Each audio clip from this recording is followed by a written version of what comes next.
वृषभ राशि वाले बंधु, आप सभी का स्वागत है, अभिनंदन करते हैं शिवप्रिया भिंड यूट्यूब चैनल में। तो वृषभ राशि वालों, जरा ध्यान से सुनिए। राहु के राशि परिवर्तन के बाद, अतिचारी गुरु की चाल होने के बाद भूल कर भी मत जाना इन 3 स्थानों पर। ये 3 स्थान आपकी संपूर्ण सकारात्मक ऊर्जा को सोख जाएंगे, समाप्त कर देंगे और आपके जीवन में लिख देंगे बर्बादी की कहानियां। जी हाँ बंधुओं, पहले ही आप बहुत परेशान चल रहे हैं, कोई कम समस्याएं नहीं है। ऐसे में बड़े बड़े शक्तिशाली ग्रहों के परिवर्तन भी हो रहे हैं और ऐसे में यदि आपने भूल चूक कर दी, कोई गलती कर दी, अनजाने में ही सही, उसकी कीमत, उसका भुगतान आपको करना होगा और केवल आपको ही नहीं, आपके पूरे परिवार को भी दुख और तकलीफों का सामना करना पड़ेगा। याद रखना कि जब भी दुख, तकलीफ, परेशानी किसी एक व्यक्ति के जीवन में आते हैं तो वह किसी एक व्यक्ति के जीवन में नहीं है, असल में वे पूरे परिवार के दुख तकलीफ बन जाते हैं। कैसे? कोई व्यक्ति यदि दुखी है परिवार में तो अन्य लोग सुखी रह सकते हैं? नहीं। तो बस अब आपकी यह ड्यूटी है कि इस कार्यक्रम को अंत तक देखें। हम आपको बताएंगे ऐसा सर्वश्रेष्ठ ज्ञान जो कि हम अपने हर कार्यक्रम में बताते ही हैं, जिसका आपने यदि कुछ % भी अपने जीवन में उपयोग कर लिया तो आप स्वयं अपनी किस्मत अपने हाथों से लिख डालेंगे और अपने भाग्य के निर्माता बनेंगे। जी हाँ बंधुओं, इंसान अपने भाग्य, सौभाग्य को खुद ही निर्मित कर सकता है और दुर्भाग्य को भी खुद ही निर्मित करता है, गलतियों के माध्यम से। इसीलिए गुरु की आवश्यकता होती है, जो पल प्रतिपल मार्गदर्शन करे, चाणक्य की भांति, जो एक छोटे से चरवाहे को राजा बना सकते हैं। भाग्य लिख दिया उनका। इसी प्रकार आज हम आपको यह श्रेष्ठ ज्ञान देने जा रहे हैं। हम आपको कुछ महत्वपूर्ण बातें बताने जा रहे हैं, सावधानियां और गलतियों के प्रति जागरूक करने जा रहे हैं और अतिचारी गुरु जो कि दुगनी शक्ति के साथ अब गोचर कर रहे हैं, इनका लाभ आपको कैसे मिलेगा, ऐसे विशेष गुर आपके अंदर उत्पन्न करने जा रहे हैं। गुरु वही जो गुर उत्पन्न करे और दुर्गुणों से दूर करे, यानी कि अंधकार से प्रकाश की ओर लेकर जाए, वही है गुरु। तो वही आज हम करने जा रहे हैं। साथ ही साथ आपको बताएंगे 3-4 ऐसे छोटे छोटे लेकिन बेहद सटीक उपाय जो आपको अब कर लेने हैं। समय आ गया है। इन उपायों से आपको ना केवल गुरु का पूरा लाभ मिलेगा, यानी बृहस्पति आपके पूर्ण अनुकूल हो जाएंगे और दुगनी शक्ति के साथ आपके जीवन में धन संपत्ति की बरसात करेंगे। साथ ही साथ आपके राहु भी पूर्ण रूप से अनुकूल होंगे। बहुत ही सटीक उपाय हैं, इन्हें कर जरूर लेना। आपकी किस्मत बदलेगी 100% गारंटी के साथ। और एक खास बात, एक ऐसा छोटा सा लेकिन बड़ा शक्तिशाली उपाय, शुक्र को जागृत करने का, एक्टिवेट करने का और इसका लगातार कंटिन्यूअस लाभ लेते रहने का सटीक उपाय। मतलब कि आज का यह कार्यक्रम ना केवल मुसीबतों से बचाएगा आपको, बल्कि आपको लेकर जाएगा जगमगाते हुए कामयाबी के उस पथ पर जिसकी आपने हमेशा तमन्ना की है, हमेशा सपना देखा है। जी हाँ बंधु, आप माने या न माने, लेकिन कहीं ना कहीं अंतःकरण में आपके यह चाहत बैठी है। जी हाँ, सुख की चाहत, शांति की चाहत, धन वैभव की चाहत और तरक्की की, आपका रुतबा दबदबा बने, इस बात की। जी हाँ, तो बस आज अब आपको इस कार्यक्रम पर अंत तक रुकना है, सारी बातें समझना है और एक एक बात को नोट करते चलना है। जब आप इन कार्यों को अपने जीवन में करेंगे, आपको प्रामाणिकता के साथ हम कहते हैं कि 100% लाभ प्राप्त होकर ही रहेंगे। ये हमारा वादा है आपसे। इस कार्यक्रम को बिल्कुल भी हल्के में मत लेना। जो बातें बता रहे हैं उन्हें बिल्कुल भी अनदेखी मत करना। एक एक बात पत्थर की लकीर के समान है, पूर्ण रूप से ज्योतिषीय आकलन और शास्त्रीय पद्धतियों पर आधारित है। प्रमाण हम बीच बीच में आपको देते चलेंगे। बिना प्रमाण तो हम कुछ कहते ही नहीं है, ये आप अच्छी तरह से जानते हैं यदि आप हमारे कार्यक्रमों को लंबे समय से देखते चले आ रहे हैं। तो उम्मीद करते हैं कि आप इस कार्यक्रम में अंत तक ठहरेंगे और स्वयं अपने भाग्य के निर्माता बनेंगे। जी हाँ, तो बस माई का नाम लेते हैं, जयकारा प्रेम से लगाते हैं, कमेंट बॉक्स में भक्ति के साथ, पूरे भाव के साथ लिख डालिए, जय मां भद्रकाली कृपा करो। महामाई ने निश्चित कृपा कर ही दी है, तभी तो यह कार्यक्रम आप तक पहुंचा है, वरना क्या आवश्यकता थी कोई आपको रोके, टोके और बताए कि ये करो, ये ना करो। ये माई की कृपा ही तो है।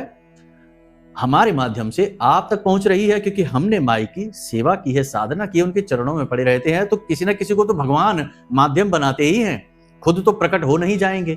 तो बस समझ लीजिए कि माध्यम हम बनकर आपके सामने आ गए हैं।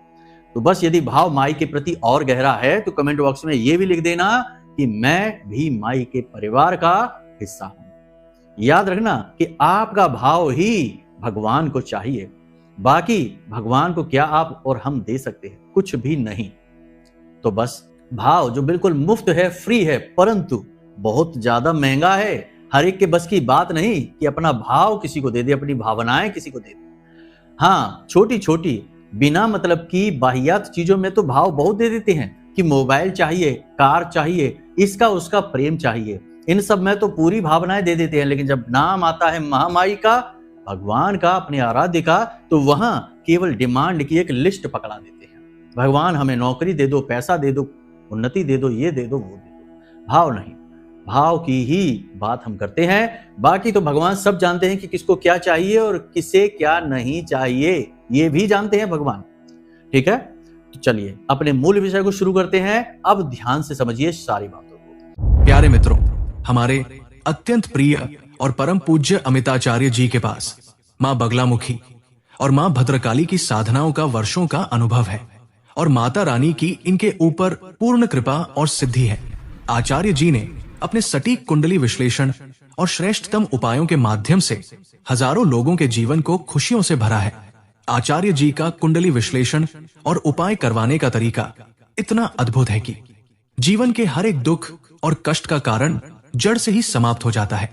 फिर समस्या चाहे जैसी भी हो, कर्जा बहुत बढ़ गया हो, व्यापार चल नहीं रहा हो, बीमारियों में आप बर्बाद हो चुके हो, रिश्तों में प्रेम समाप्त हो चुका हो, या फिर नौकरी ही ना मिल रही हो, विवाह में देरी होती हो, कैसी भी समस्या हो, इन समस्याओं का कारण क्या है, कौन सी महादशा परेशान कर रही है, कौन सा दोष लगा हुआ है, सब कुछ आचार्य जी इतना सटीक बताते हैं कि वर्षों वर्ष के दुख कुछ ही दिनों में समाप्त हो जाते हैं।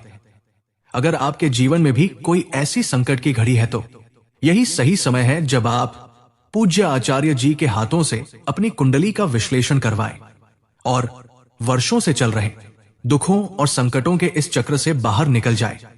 प्यारे मित्रों, अभी वीडियो में दिए गए नंबरों पर फोन करिए और अपनी कुंडली का श्रेष्ठतम आकलन करवा डालिए। जिंदगी बदलने का यह सबसे बड़ा मौका हाथ से मत जाने दीजिएगा। जय माई की। महामाई आपका कल्याण करे। दो महत्वपूर्ण ग्रह यानी गुरु किसी भी कुंडली का आधार होता है। जैसे कोई बिल्डिंग बनती है तो मजबूत आधार होना आवश्यक है, वरना वह बिल्डिंग कभी भी धराशायी हो जाएगी। उसी प्रकार किसी भी कुंडली का आधार गुरु होते हैं, और वो हों भी क्यों ना, गुरु हैं ही ज्ञान के देवता, बुद्धि के देवता और अध्यात्म की उन्नति के कारक देवता। तो ऐसे में उन्हें क्यों ना होना चाहिए कुंडली का आधार। तो बस किसी की भी कुंडली में कोई और ग्रह पॉजिटिव हो या ना हो, गुरु का पॉजिटिव होना बहुत ज्यादा जरूरी है। अब एक और खास बात कि पूरे ग्रह माला में गुरु का कोई शत्रु नहीं, और पूरी ग्रह माला में गुरु कभी भी किसी का अनिष्ट नहीं करते हैं। जैसे अन्य ग्रह होते हैं ना, कभी शुभ हो जाते, कभी अशुभ हो जाते, गुरु कभी अशुभ नहीं होते हैं। ये गुरु की महिमा है। आप यहीं से समझ सकते हैं कि कोई शत्रु नहीं, कोई अनिष्टता नहीं। हाँ, एक बात जरूर है कि गुरु यदि बकरी हैं, अस्त हैं, तो इनका प्रभाव कम जरूर हो जाता है। ठीक बिल्कुल वैसे ही कि यदि आपके भौतिक गुरु कोई हैं, उनके पास आप चले जाएंगे तो वे आपको ज्ञान और प्रेम ही देंगे, कभी आपके बारे में अनिष्ट नहीं कहेंगे, ना आपको अनिष्ट होने देंगे। हमेशा आपको सन्मार्ग पर ले जाएंगे। पवित्र गुरु जो इस भौतिक जगत में हैं, बहुत सारे हैं, और यदि गुरु के पास आप नहीं जाएंगे तो फिर ज्ञान नहीं मिलेगा, बुराई नहीं मिलेगी, लेकिन ज्ञान भी नहीं मिलेगा, मार्गदर्शन भी नहीं मिलेगा। तो कह सकते हैं कि गुरु आपके बकरी हो गए या अस्त हो गए, तो आप उनके पास जा नहीं पा रहे और उनसे ज्ञान आप तक आ नहीं पा रहा। इसी प्रकार कुंडली में होता है। तो जरूरत होती है कि हम गुरु के मार्गदर्शन को समझें, और गुरु यदि हमारी कुंडली में कमजोर हैं तो उन्हें बलि बनाया जाए। नहीं भी कमजोर हैं तब भी गुरु से संबंधित उपाय करने से पवित्रता आती है, अध्यात्म जागता है और मन शुद्ध हो जाता है। एक बार गुरु को यदि आपने अनुकूल कर लिया, लाभ लेना शुरू कर दिया, तो अन्य ग्रह अपने आप पीछे पीछे गुरु के चलते हैं, क्योंकि वे ना केवल देवताओं के गुरु बल्कि संपूर्ण ग्रहमाला के ग्रहों के भी गुरु हैं, इसलिए तो उन्हें गुरु की उपाधि दी गई है। तो बस अब ध्यान से समझिए, सारी बातों को बारीकी से समझना। आपको 5 काम भूल कर भी अब नहीं करने हैं। इन्हीं में बताएंगे वे 3 जगहों के बारे में भी, तो ध्यान से समझते जाना। 5 कामों में क्या? पहला काम है कि धर्म की, भगवान की और अपने पुरखे पूर्वजों का अपमान करने की गलती भूल कर भी नहीं करना है। बेशक आज का समय विज्ञान का समय है, लोग प्रामाणिकता पर ज्यादा ध्यान देते हैं, हर एक चीज प्रमाणित करने की बात करते हैं, तब भी हर बात को प्रमाणित कर पाना संभव नहीं है।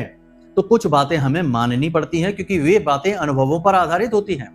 अब जैसे कोई कह दे कि कोई व्यक्ति की जब मृत्यु आ जाती है तो उसके शरीर से आत्मा बाहर निकल जाती है, मृत देह पड़ी रह जाती है। तो अब इस बात का क्या प्रमाण है कि आत्मा होती है? कोई प्रमाण नहीं है, और कोई चाहे तो प्रमाण दे भी नहीं सकता। तो कोई इस पर आपसे बहस कर सकता है और कह सकता है कि क्या प्रमाण है कि आत्मा होती है, प्रूफ दो। तो आप प्रूफ नहीं दे सकते, क्योंकि विज्ञान और आज की मशीन टेक्नोलॉजी इतनी ज्यादा उन्नति प्राप्त नहीं कर पाई कि हम आत्मा को जांच लें, परख लें। लेकिन अध्यात्म कहता है कि कोई एक तत्व है जिसे हम आत्म कह सकते हैं, वह तत्व शरीर में रहता है, तभी तो शरीर चलता है। तत्व निकल गया तो शरीर निष्क्रिय हो गया, मृत हो गया। तो बस उसी के आधार पर अध्यात्म कहता है, और ऋषि मुनियों ने इन बातों को गहरे अध्यात्म में जाकर जाना है, माना है। तो मतलब यह हुआ कि आप जिन चीजों के बारे में नहीं जानते हैं उनकी अवहेलना नहीं करनी है। अगर वे हमारे अध्यात्म, हमारे धर्म शास्त्रों, पुराणों, वेदों में लिखी हुई हैं तो उन्हें मान लेने में भलाई है, क्योंकि हमारा आध्यात्मिक स्तर इतना बड़ा नहीं कि हम उनके बारे में कुतर्क करने लग जाएं। और जो कुतर्क करते हैं उनकी हानि निश्चित है, होती ही है, क्योंकि आजकल समाज में ऐसे बहुत सारे कुतर्की और मंद बुद्धि मूर्ख घूम रहे हैं, जो भगवान को भी उल्टा पुल्टा कहते हैं, धर्म के बारे में अनाप शनाप बातें कहते हैं, और इन सब को करके वे खुद हीरो बनना चाहते हैं। सोचते हैं कि बड़े वैज्ञानिक हैं, लेकिन जब मृत्यु आएगी तो सारा विज्ञान धरा का धरा रह जाएगा और अध्यात्म से आमना सामना हो जाएगा। जब यमदूत खींच कर ले जाएंगे तो रोते चिल्लाते जाएंगे। तो कहने का मतलब यह है कि जिन बातों को नहीं जानते उनका अपमान भी नहीं करते हैं। तो ईश्वर का, धर्म का, गुरुजनों का, माता पिता का और पुरखे पूर्वजों का, पितरों का कभी अपमान नहीं करना, भूल कर भी नहीं करना। ये सबसे बड़ी सावधानी है, ये आपको आने वाले समय में नहीं करनी है, आज से ही नियम बना लेना है। दूसरा नियम, जितना हो सके उतना खान पान अपना शुद्ध रखना है। तेज मसालेदार भोजन, बहुत गर्म भोजन और मांसाहार वगैरह है आपको भूल कर भी नहीं लेने, क्योंकि ये आपकी मानसिकता को दूषित कर देंगे। गुरु अतिचारी हैं, अतिचारी गुरु यानी कि देवताओं के भी गुरु हैं वो। वे आपकी तामसिक प्रवृत्ति को पहचान जाएंगे और आपका नुकसान कराना शुरू कर देंगे। अब नुकसान कैसे कराएंगे? अपने शुभ आशीर्वाद देने आपको बंद कर देंगे। और जिसके पास गुरु का आशीर्वाद नहीं है उसके साथ क्या है? उसके साथ देवता नहीं है, उसके पास भूत प्रेत हैं, और क्या करेंगे? आपको बर्बाद कर देंगे। तो ऐसे में गुरु का आशीर्वाद बेहद आवश्यक है। तो ये भूल ना करें, अपने खान पान को शुद्ध रखें और सात्विक रखें। हम ये नहीं कह रहे कि सूखी रोटी खाइए, प्रेम से जो साधारण सा भोजन है उसे खाइए, किसी की हिंसा करके भोजन ना खाइए, और बहुत तेज तीखा मसालेदार ना खाइए, जिससे मन शुद्ध रहे आपका। ठीक है। अगली सावधानी यह है कि शराब, सट्टेबाजी, शेयर मार्केट और इसी प्रकार के कम मेहनत के या बिना मेहनत के अमीर बनाने वाली जो योजनाएं हैं उन सब पर पैसा लगाना आज से बंद, क्योंकि जो भी ये कार्य करेगा वो बर्बाद हो जाएगा। याद रखना कि जो धन आप अपने पास लेकर आते हैं वो धन केवल कागज के नोट नहीं है, वे ऊर्जा है। आप अपनी ऊर्जा खर्च करेंगे तब बदले में महालक्ष्मी की ऊर्जा आपके पास आएगी धन संपत्ति के रूप में। लेकिन यदि आप कोई ऐसा कार्य कर रहे हैं कि जुआ खेलना चाहते हैं, सट्टेबाजी करते हैं, ना जाने क्या क्या तरीके हैं। हम तो कुंडली विश्लेषण करते हैं, लोगों से बात करते हैं तो लोग बताते हैं बड़ी विचित्र बातें, हम तो सुनकर चौंक जाते हैं कि ये सब भी होता है, हमने तो केवल जुआ सुन रखा था। तो अब इन तरीकों से धन कमाने की कोशिश करेंगे तो बर्बाद हो जाएंगे। तो अपने धन को सुरक्षित रखिए, पैसे को सुरक्षित रखिए और मेहनत कश तरीकों को अपनाइए। हाँ, ये बात अलग है कि जब आप अनुभवी होते जाएंगे तो मेहनत कम होती जाएगी, लोग जुड़ते जाएंगे और आप एक बड़ी कंपनी, एक फैक्ट्री और एक बड़े उद्योग के मालिक बन जाएंगे, तब मेहनत बहुत कम रहेगी। लेकिन हर बड़े आदमी ने जो बहुत कामयाब है उसने शुरुआती स्तर पर बहुत कठोर परिश्रम किया ही है, क्योंकि आज आप अपनी ऊर्जा खर्च करेंगे तो कल महालक्ष्मी की ऊर्जा आपको प्राप्त होगी। ये लेन देन ऊर्जाओं का है। हमें लगता है ऐसा है कि हमें पैसा मिल रहा है, धन मिल रही है, ये मायने ही नहीं रखता। धन संपत्ति कागज के नोट नहीं है, ये एक ऊर्जा है जो आपके पास आती ही तब है जब आप यहां से अपनी ऊर्जा को ट्रांसफर करते हैं, यानी कि मेहनत करते हैं। तो इस भ्रम को न पालना कि बिना मेहनत किए कोई अमीर बन जाता है। इन चक्करों में लाखों लोग बर्बाद हो चुके हैं। जरा जरा सी उम्र के बच्चे आजकल के मोबाइलों के चक्करों में पड़कर मिट चुके हैं, बर्बाद हो चुके हैं, अपने माता पिता को लाखों के कर्जों में डुबा चुके हैं। आप सावधान हो जाना, अतिचारी गुरु आपको मिटा देंगे और राहु का राशि परिवर्तन आपको और गहरे गड्ढे में दबा देगा। तो सावधानी ही बचाव है। इसी के साथ साथ आप खुद अपना आकलन करिए। झूठ, व्यभिचार, अनाचार, अत्याचार, वाणी से, अपने कर्मों से किसी की हिंसा, ये सारे कार्य आपको छोड़ देने हैं, क्योंकि इनसे तो वैसे भी किसी का भला नहीं हुआ, तो आपका कैसे हो जाएगा। अपनी वाणी को विनम्र रखिए, शांत रहिए, मन को शांत रखिए और अपने लक्ष्य को भेदने के लिए बिल्कुल एकाग्र हो जाइए। सब कुछ भूल जाइए, बिल्कुल अर्जुन की भांति केवल चिड़िया की आंख देखनी है। यही एकमात्र तरीका है। याद रखना, शुक्र और राहु जीवन में बेशुमार धन दौलत और भयंकर कामयाबी दिलाने के लिए जाने जाते हैं, लेकिन इनका सबसे बड़ा वीक पॉइंट यही है कि जब आप बार बार अपने लक्ष्य पर संदेह करते हैं और बदलते रहते हैं, तो कभी ना तो शुक्र आपका फलीभूत होगा, ना राहु आपको कभी अनुकूल फल देंगे।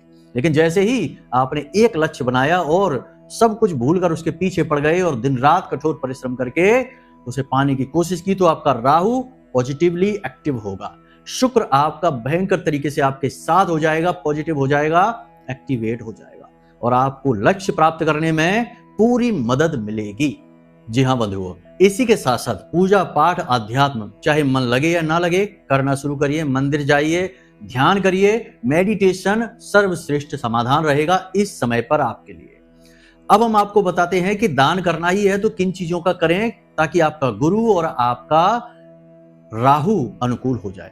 काले रंग के वस्त्र अपने माथे से लगाकर मंदिर के बाहर भिखारियों को दान कर देना, राहु पॉजिटिव हो जाएगा। और पीले रंग के खाने के सामान, यानी कि पीले रंग का प्रसाद भगवान को चढ़ाकर छोटी बच्चों में और कन्या में, छोटी कन्याओं में जिनकी उम्र 9 वर्ष से कम हो, उन्हें खाने के लिए देंगे, आपका गुरु अनुकूल हो जाएगा। इसी के साथ साथ आपको अपने घर में गुरु को स्थापित करना है, शुक्र को स्थापित करना है और राहु को भी स्थापित करना है। पॉजिटिव तरीके बताते हैं, शानदार तरीके और बेहद लाभकारी और प्रमाणिक हैं। सबसे पहले हम आपको बताते हैं कि एक आपको कांच की कटोरी चाहिए। कांच की कटोरी कुछ इस प्रकार की होगी। इस प्रकार की कांच की कटोरी आपको चाहिए। बड़ा कटोरा ले लेना आप और उसमें पूरा जल भर लेना और उसमें आप एक चांदी का सिक्का डाल देना या सफेद रंग का कोई भी सिक्का डाल देना और उसमें पीले रंग का एक पुष्प डाल देना और हो सके तो थोड़ी सी हल्दी डाल देना।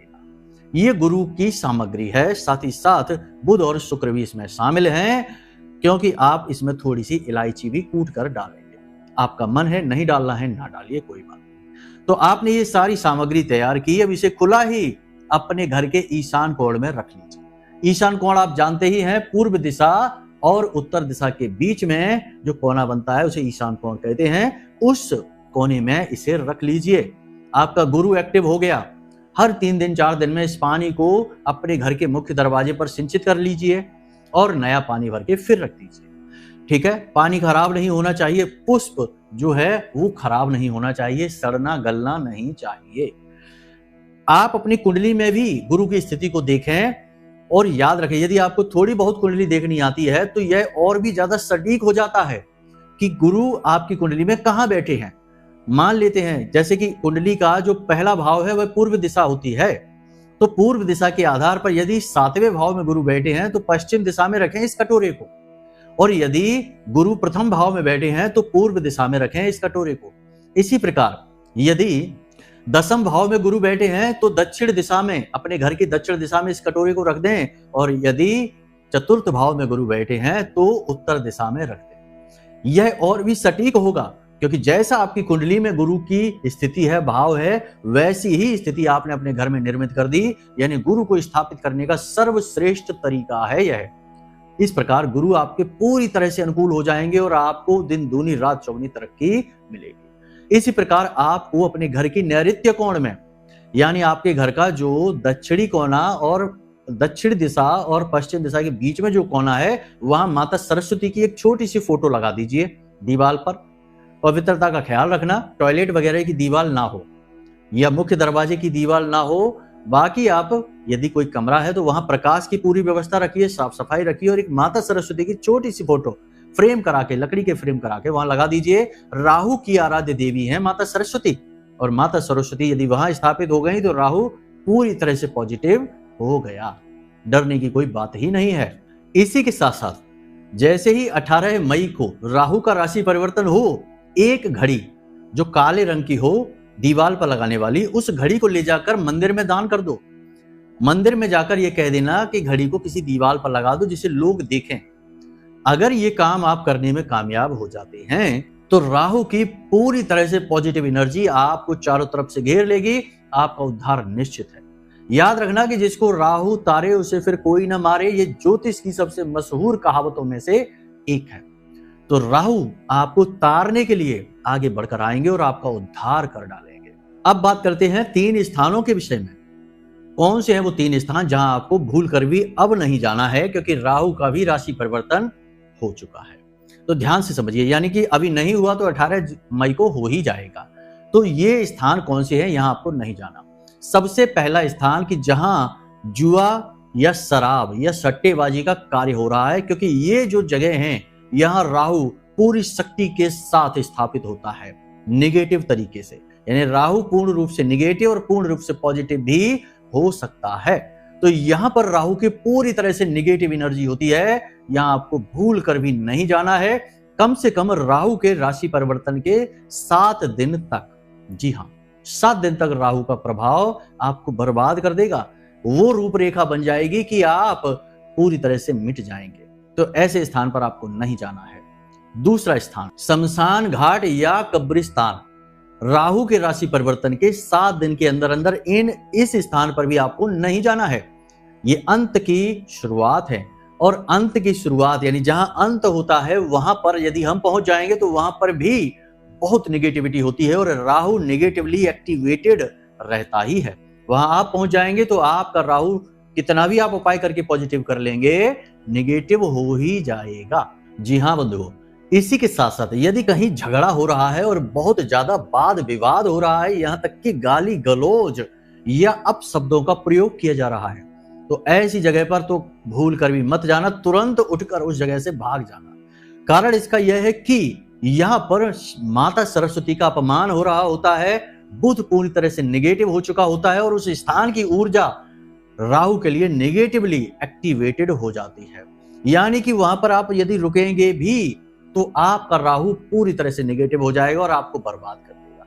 अब कोई यहाँ पर ये कुतर्क कर सकता है कि भला हम तो नहीं कह रहे कुछ उलझुल, हम तो बस वहां पहुंच गए या खड़े हैं, तो हमारा नुकसान कैसे हो सकता है। एक उदाहरण से समझिए कि कुछ लोग यदि जुआ खेल रहे हैं और उस स्थान पर यदि आप बस खड़े ही हैं तो पुलिस आएगी, तो पुलिस आपको या आप खेले या न खेले तब भी उठा ले जाएगी और कहेगी कि आप भी खेल रहे थे, आप चिल्लाते रहिए, क्योंकि उस जगह का वातावरण ही ऐसा है। ऐसे ही कहीं पर कोई मदिरा पान कर रहा है, बहुत सारे लोग, आप वहां पर बैठ ही जाइए तो देखने वाले तो यही समझेंगे ना कि आप भी वहां पर यही कार्य कर रहे हैं, वरना आप वहां बैठे ही क्यों हैं। यदि आपको इन चीजों में रुचि नहीं है तो आप वहां रुकेंगे क्यों। आप वहां रुके हैं, इसका मतलब आपकी वहां रुचि है। आप चाहे आज सेवन कर रहे हैं या नहीं कर रहे हैं, कल आप जरूर करेंगे ही। तो ऐसी स्थिति में आपको पूर्ण प्रभावित करती हैं ये ऊर्जाएं, और स्थान की ऊर्जा बहुत शक्तिशाली होती है। इसका प्रमाण है कि आप कभी मंदिर जाइए, आपका मन कितना भी खराब हो, नकारात्मक हो, कुछ देर मंदिर में भगवान के विग्रह के सामने आंख बंद करके बैठ जाइए या आंखें खोलकर भगवान के विग्रह का दर्शन करते रहिए, आपकी नकारात्मकता दूर हो जाएगी, मन शांत हो जाएगा। ये सकारात्मक ऊर्जा का प्रभाव रहेगा, क्योंकि मंदिर में पूर्ण सकारात्मक ऊर्जा का तेज प्रवाह रहता है। इसीलिए मंदिर जाने की सलाह अक्सर हम आपको देते ही रहते हैं। तो कुतर्कों के चक्कर में यदि आप पड़ेंगे तो फिर बस यही करते रहिए कि हर चीज का खंडन करिए और अपने अनुसार चीजों को तोड़ मरोड़ कर अपने जीवन में लेकर आइए। लेकिन इस तरह बात नहीं बनेगी, इस तरह तो केवल और केवल कंफ्यूजन बढ़ेगा, बर्बादी आएगी और बस जीवन भर उलझी चीजों को सुलझाते सुलझाते ही निकल जाएगा। बेहतर यह है कि गुरुजनों के बताए मार्ग पर आंख बंद करके चलिए और सफलता आसानी से प्राप्त हो जाएगी और जीवन शुद्धता सकारात्मकता के साथ बीतेगा। और अंत महामाई के चरणों में होगा या प्रभु के दरबार में होगा। समझ में आई बात? इसलिए तो ये सारी बातें आपको बताते हैं। अब कुछ लोगों को तो अच्छी लगती हैं, जो बहुत कहते हैं कि गुरुजी आपने बहुत अच्छा बताया, धन्यवाद, और कुछ महामूर्ख कुतर्की बस आकर उल्टे सीधे कमेंट कर लेते हैं, मन भर लेते हैं अपना। कोई बात नहीं, महामाई जब उन्हें सद्बुद्धि देंगी तो अपने आप हाथ जोड़कर आएंगे माई के दरबार में, और माई उन्हें क्षमा करके फिर से उनका जीवन खुशियों से भर देंगे, क्योंकि माँ तो माँ है, वो किसी से वैर नहीं कर सकते। तो उम्मीद करते हैं कि सारी बातें आपको समझ में आ गई हैं। इन बातों का जीवन में उपयोग करिए और अपने जीवन को खुद अपने हाथों से सुंदर बना डालिए, क्योंकि सब कुछ आपको ही तो करना है। तभी तो तुलसी बाबा ने लिख दिया कि कर्म प्रधान विश्व करे राखा, जो जस करहि सो तस फल चाखा। तो बस अच्छा करिए, अच्छा फल चखिए, वरना नकारात्मकता के साथ नकारात्मक फल, बुरा फल तो मिलेगा ही मिलेगा। अब यदि मन में कोई प्रश्न उठे या कुंडली का विश्लेषण कराना है तो नंबर वीडियो में दे रखे हैं, इन नंबरों पर फोन करिए और हमसे कुंडली का विश्लेषण करके मार्गदर्शन प्राप्त कर लीजिए। चलिए बंधु, आज के इस कार्यक्रम को यहीं विराम देते हैं। हमेशा हंसते रहिए, मुस्कुराते रहिए, सकारात्मक रहिए, महामाई पर अपनी आस्था और विश्वास बनाकर रखिए, क्योंकि आपका उद्धार तो वहीं से होना है। प्रेम से बोलिए जय माई की।